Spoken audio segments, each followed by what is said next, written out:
It feels like everyone knows the stories of King Charles and Prince William, doesn't it? But there's another royal, a more elusive figure, who has always preferred the quiet hum of privacy. A prince whose life has unfolded away from the constant glare, leaving many to wonder about his true path, his daily rhythm, his hidden world. What secrets does Prince Edward's life hold, we might ask ourselves. Born on a crisp March morning in 1964, Edward, the youngest son of Queen Elizabeth II and Prince Philip, entered a lineage steeped in expectation, a world defined by ancient traditions. His earliest days, spent within the imposing walls of Buckingham Palace, were already marked by a destiny others could only imagine, by a future that seemed preordained.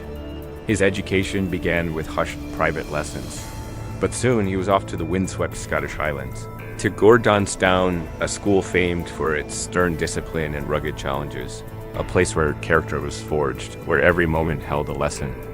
Unlike his older brother Charles, who reportedly found the school a struggle, Edward seemed to find his footing, even to blossom, a quiet defiance already stirring within him.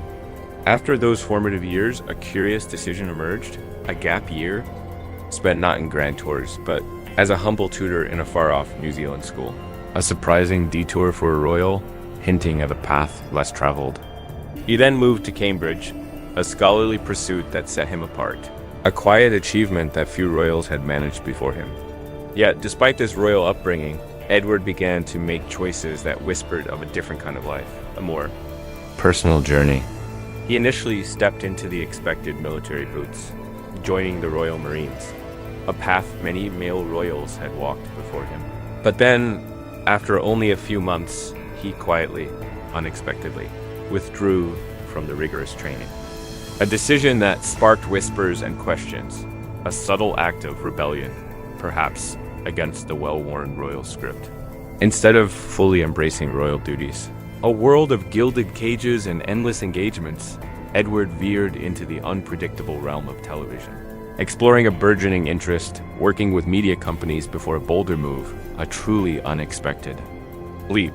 He launched his own production firm, a quiet assertion of his own identity, a path he was determined to carve for himself, a desire for something more, something distinctly his own. After his Cambridge days, Edward made a move that truly raised eyebrows, a choice that strayed from the predictable royal playbook. He dove headfirst into the media world. In 1993, Arden Productions was born, his own television company, dedicated to crafting documentaries and exploring royal history. His ventures in this new landscape met with mixed reviews, even a touch of controversy, especially after a documentary that some felt intruded a little too closely into Prince William's private space, a testament to his desire to create something distinct, something separate from the royal shadow. Yet, by 2002, a shift occurred. Edward quietly stepped back from the commercial hustle, a new chapter slowly unfolding as he began to embrace more public royal duties, a necessary pivot as the workload on senior royals seemed to swell. His return to full-time royal service wasn't just a change of pace. It marked a profound redefinition of his place within the monarchy, a slow, deliberate re-engagement. He started to represent the crown at official events, both at home and across distant lands, and quietly, diligently. He began to immerse himself in charitable work, his focus primarily on nurturing young minds, fostering the arts, and supporting the military, a dedication that deepened with each passing year. In 1999, on the day he married Sophie Rhys-Jones, a new title was bestowed upon him by Queen Elizabeth II, Earl of Wessex. A title different from his brother's, a quiet suggestion of something more, something still waiting in the wings. It was whispered that he harbored a hope, a long-held desire to one day inherit the Duke of title, a legacy once held by his beloved father. Prince Philip, a wish that would patiently await its time. That moment finally arrived in 2023 when King Charles III, with a quiet nod to his unwavering dedication, officially granted Edward the revered Duke of Edinburgh title, honoring not just his steadfast commitment to the royal family, but also his enduring support for the Duke of Edinburgh's award scheme, a testament to a life lived with purpose. Today, as a working royal, Prince Edward remains a steadfast pillar attending events with quiet grace, engaging with countless charitable organizations, and upholding the timeless values of service and duty that define the British royal family, all while remaining one of its most steadfast, most dedicated members. A quiet force within a grand institution. Prince Edward's wedding to Sophie Rhys-Jones on a summer day in 1999 was a noticeably different affair. A more understated ceremony at St. George's Chapel in Windsor, a departure from the grand spectacles of his siblings' nuptials, a subtle hint at their shared desire for something more private. Queen Elizabeth II, upon their union, granted Edward the title Earl of Wessex, and Sophie became the Countess, marking the start of a partnership often described as unshakable, deeply rooted in a shared commitment to duty and a fierce protection of their private world. They have two children, Lady Louise Windsor, born in 2003, and James, Earl of Wessex, born in 2007, both of whom have, by their parents' quiet design, largely grown up away from the intrusive gaze of the public, a conscious decision that speaks volumes.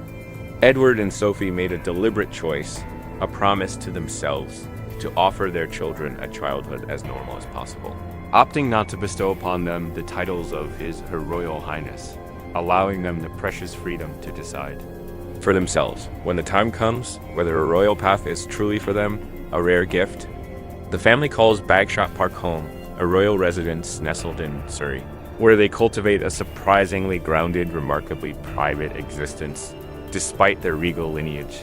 Edward and Sophie are often spotted navigating every day the school runs, the grocery aisles, attending local events without the usual media frenzy, a testament to their quiet normalcy.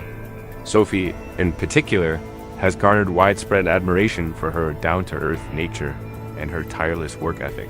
A truly relatable royal figure. Their parenting approach has been described as tender, fiercely protective, and refreshingly modern. While they honor the time-honored royal values, they have skillfully balanced this with an unwavering desire to keep their children connected to the realities of the wider world. A delicate dance. Both Louise and James have made carefully selected public appearances, but the family has maintained firm boundaries with the media, a quiet act of defiance against the relentless spotlight. Together, Prince Edward and Sophie have, with quiet determination, built a stable, loving family life, a reflection of a more contemporary, more relatable image of the British monarchy, a subtle revolution, perhaps, behind the carefully curated glimpses we see. Prince Edward lives a life rich with personal interests, a range of passions that paint a picture of a surprisingly well-rounded individual. One passion, perhaps his deepest, lies in the world of sports, particularly the refined crack of a cricket bat and the rhythmic thud of horses' hooves as they gallop across a field. From a young age, influenced by his time at Gordonstown, he was drawn to the outdoors, to physical challenges, a quiet energy always present. He often participates in horse riding events, a quiet dedication, and lends his support to sporting charities and initiatives that quietly encourage young people to embrace physical activity. A subtle push toward a healthier future, another defining passion, a quiet current running through his life, is his profound interest in theater and the arts, a world he explored before fully immersing himself in royal duties. He even spent a brief period working with Andrew Lloyd Webber's Really Useful Group, an early exposure that deeply shaped his lifelong appreciation for drama and cultural performance, a hidden talent, perhaps. He remains quietly involved in promoting British theater and performance arts, often attending premieres, concerts, and cultural festivals, a silent champion of the creative spirit. Edward is also tirelessly active in charity work, a quiet commitment, lending his support to countless causes focused on empowering youth, advancing education, and fostering the arts, a truly selfless endeavor. He plays an incredibly significant role in the Duke of Edinburgh's Award, a program conceived by his father, designed to gently push young people to challenge themselves through outdoor expeditions and community service, a legacy he helps quietly carry forward. Edward has quietly helped expand the program across the globe, reaching young lives in over 130 countries, a quiet testament to his global impact. Beyond his charitable endeavors, Prince Edward is deeply, quietly engaged in cultural diplomacy, a subtle art. He serves as patron to a diverse array of organizations, from vibrant theater companies to vital military charities. His patronage is quietly reflecting his unwavering commitment to promoting British values, education, and the creative industries both at home and across distant shores.